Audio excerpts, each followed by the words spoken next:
1930 के आसपास भारतीयों में स्वराज की भावना जोरों पर थी। गांधी जी की नमक यात्रा व सविनय अवज्ञा आंदोलन की तीव्रता को देखकर अंग्रेजों को यह एहसास होने लगा था कि अब भारतीयों को भी सत्ता में हिस्सा देना पड़ेगा और अब उनका राज बहुत दिनों तक नहीं टिक सकेगा। इसी बात को ध्यान में रखते हुए ब्रिटिश सरकार ने लंदन में गोलमेज सम्मेलनों का आयोजन किया। ये गोलमेज सम्मेलन 1930 से 1932 के बीच 3 बार आयोजित किए गए, जिनका प्रमुख उद्देश्य अंग्रेज सरकार द्वारा भारत में संवैधानिक सुधारों व राजनीतिक समस्याओं पर विचार विमर्श करना था। ये सम्मेलन मई 1930 में साइमन कमीशन द्वारा प्रस्तुत की गई रिपोर्ट के आधार पर आयोजित किए गए थे। प्रथम गोलमेज सम्मेलन, जो 12 नवंबर 1930 से 19 जनवरी 1931 तक चला। इस सम्मेलन में भारत के प्रमुख नेता शामिल नहीं हो सके, क्योंकि कई नेता सविनय अवज्ञा आंदोलन में भाग लेने के कारण जेल में बंद थे।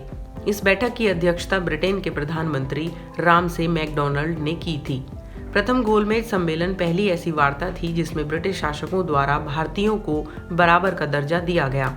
जहां कांग्रेस एवं अधिकांश व्यावसायिक संगठनों ने इस सम्मेलन में हिस्सा नहीं लिया, वहीं मुस्लिम लीग, हिंदू महासभा, दलित वर्ग तथा भारतीय रजवाड़ों ने इस सम्मेलन में भाग लिया। एक अखिल भारतीय महासंघ बनाने का विचार इस सम्मेलन में चर्चा का मुख्य बिंदु बना रहा। सभी भारतीय समूहों ने इसका समर्थन भी किया और बी.आर. अम्बेडकर ने अछूत लोगों के लिए अलग से राजनीतिक प्रतिनिधि की मांग की, जो दलितों के लिए किसी उपहार से कम नहीं थी। इस सम्मेलन में शामिल सभी दल केवल अपने हितों के प्रति ही प्रयासरत थे। सम्मेलन में केवल समस्याएं ही प्रस्तुत की गईं, उनका कोई ठोस समाधान इस सम्मेलन में न मिल सका। प्रथम गोलमेज सम्मेलन में सांप्रदायिकता की समस्या विवाद का विषय रही। इसी कारण सम्मेलन में गतिरोध भी उत्पन्न हुआ, परंतु इस समस्या का कोई हल नहीं निकल सका। अंततः 19 जनवरी 1931 को बिना किसी वास्तविक उपलब्धि के यह सम्मेलन अनिश्चित काल के लिए स्थगित कर दिया गया। द्वितीय गोलमेज सम्मेलन, जो 7 सितंबर 1931 से 1 दिसंबर 1931 तक चला।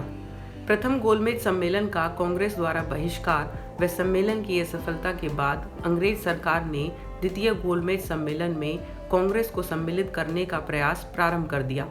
गांधी-इरविन समझौता, जिसे दिल्ली समझौता भी कहा जाता है, इसी समझौते के बाद कांग्रेस ने सविनय अवज्ञा आंदोलन स्थगित कर दिया और द्वितीय गोलमेज सम्मेलन में भाग लेने का वादा किया। यह समझौता 5 मार्च 1931 को हुआ था। द्वितीय गोलमेज सम्मेलन में गांधी जी ने कांग्रेस के प्रतिनिधि के रूप में हिस्सा लिया, जिसमें उनके साथ थी सरोजिनी नायडू, मदन मोहन मालवीय, एनी बेसेंट, घनश्याम दास बिरला, जो अलग अलग दलों का हिस्सा थे। गांधी जी ने इस सम्मेलन में कुछ मांगे रखी थी, जिसमें सबसे पहली मांग थी, केवल कांग्रेस पार्टी ही पूरे भारत का प्रतिनिधित्व करती है। उनके इस दावे का मुस्लिम लीग, रजवाड़ों व बी.आर. अम्बेडकर ने विरोध किया। जिसमें दूसरी मांग थी, केंद्र और प्रांतों में एक पूर्ण उत्तरदायी सरकार की स्थापना हो, और तीसरी थी, अस्पृश्य यानी अछूत भी हिंदू हैं, अतः उन्हें अल्पसंख्यक नहीं माना जाना चाहिए। बी.आर. अम्बेडकर अछूतों को अल्पसंख्यक मान एक अलग राष्ट्र की मांग कर रहे थे, जिनका गांधी जी ने घोर विरोध किया और आमरण अनशन पर बैठ गए। अंत में इस समस्या का समाधान 1932 के पूना पैक्ट में हुआ। चौथी मांग थी, मुसलमानों के प्रति पृथक निर्वाचन या विशेष सुरक्षा उपायों को नहीं अपनाया जाना। मुस्लिम लीग मुसलमानों को अल्पसंख्यक मान कुछ विशेषाधिकारों की मांग कर रही थी, जिसका विरोध गांधी जी ने द्वितीय गोलमेज सम्मेलन में किया था। गांधी जी सांप्रदायिक आधार पर किसी भी संवैधानिक प्रस्ताव के विरोध में अंत तक लड़ते रहे।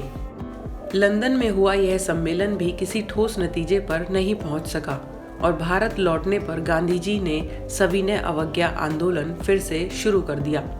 तृतीय गोलमेज सम्मेलन, जो 17 नवंबर 1932 से 24 दिसंबर 1932 तक चला। मात्र 46 प्रतिनिधियों ने इस सम्मेलन में भाग लिया। भारतीय राष्ट्रीय कांग्रेस ने इस सत्र में भाग नहीं लिया।